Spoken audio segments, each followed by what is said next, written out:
So the body, uh, the emotions, like I said, of course the sages knew that, our Buddhas knew that, enlightened people of the past knew that the body is, you can't treat the body and mind as separate.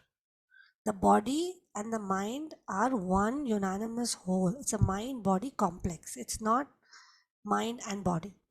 There is not a single thought you can have without it reflecting in the body. There is nothing you can do in the body without it reflecting in the mind. If the body feels good, the mind must feel good. If the mind feels good, the body must feel good, and vice versa. Okay, so they are in this constant, thanks to our nervous system, the body and mind are in this constant interaction with each other. And because of that, we can enter this cycle from the cognitive space of understanding.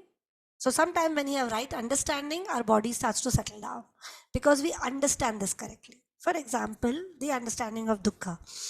We are sitting, the mind is caught up in thoughts, and then suddenly, because of the practice, our work, whatever we are learning, we realize there it goes creating dukkha again. There it goes creating dissatisfaction. This is not okay. This is not okay. This is not okay.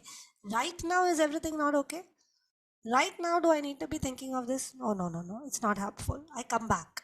Now, this is a cognitive activity, but immediately it will reflect in the body.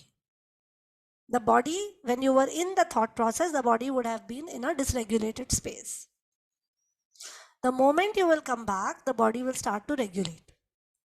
So very quickly, the mind and body change with each other. Similarly, when I sit with something in my body, when I stay with something in my body, my mind stills down. And that's why in meditation we say you keep the body as still as possible. So the mind is also able to become still. So the mind body are continuously interacting with each other.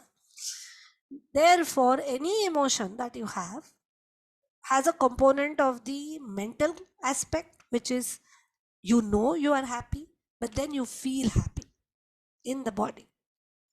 You feel relaxed and open and pleased, or you feel bound up and tired and uneasy.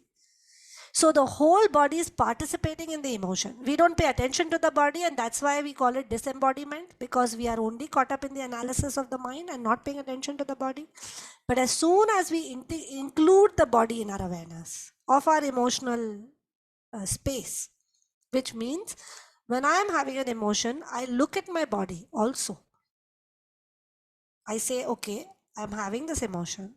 So three things is, or four things you can say is, basically you pause, and when you recognize you're in the middle of an emotion, you recognize there is anger or fear or sadness, you pause, you name the emotion. Now that's a cognitive activity, which is, what am I feeling now? And the feeling may not be so clear: anger, fear, guilt, shame. It may be heartbreak, it may be inadequate, it may be uneasy, it may be unsettled. Okay, just name it. How do I feel now? Second step is you accept it. This is what it is right now. I don't have to fix this. I don't have to resolve this. I do not even want to reject this and say, I don't want to feel this. I just say, this is what I'm feeling now. So there's accept. And then there is support and watch in the body. So then I move into my body and say, where in my body am I feeling this emotion? And like Ishita said, she feels it in the head. She was able to feel the stress in her head. Some of you might recognize it's in the stomach. Somebody may recognize it's in the chest. My chest feels heavy. My shoulders feel tight. My neck feels stuck. My legs feel lifted from the ground. And that's why we did awareness of the feet last week. Just to notice, the feet may feel ungrounded, or even if they are on the ground, they may feel light and lifted from the ground. This is how the body is engaged with the emotion. So the emotion is in the body, in the mind. Now, when you include the body in your understanding, you give the emotion a lot of canvas. You don't get stuck in the thoughts of fixing. Typically, what we do is feel the emotion, we do two things: deny it, suppress it, distract, don't want to feel it. Or the other thing we do is start to figure out how to fix it.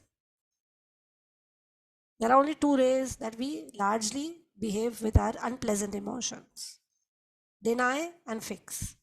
So either the mind is engaged with more thought and fuel of whose fault, my fault, their fault, I should have done this, they should have said this, da da da da da. Maybe I can do this next time, I must work harder to do this, why I can't do this, whatever. Some version of that. Or I don't want to even look at it. Like Hussein said, ignorance is bliss. I'll go see Netflix. I'll go check my phone. I'll work. I'll eat. Any of these could be defenses against the emotion.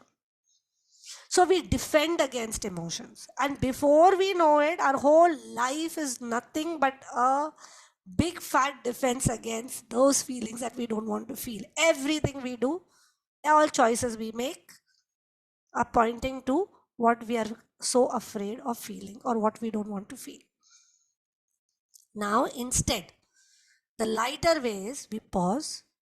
When we name the emotion, we accept. This is okay, I'm feeling this. And then we notice it in our body. This is how my body feels. So you give the emotion a wider, present moment, mindful canvas. You integrate everything that is being felt by feeling the body, and you stay with the body. And what you have practiced this week in body scan is watching body sensations without getting engaged and fixing them. You practice the same thing, watching body sensations without fixing them. It's the same practice.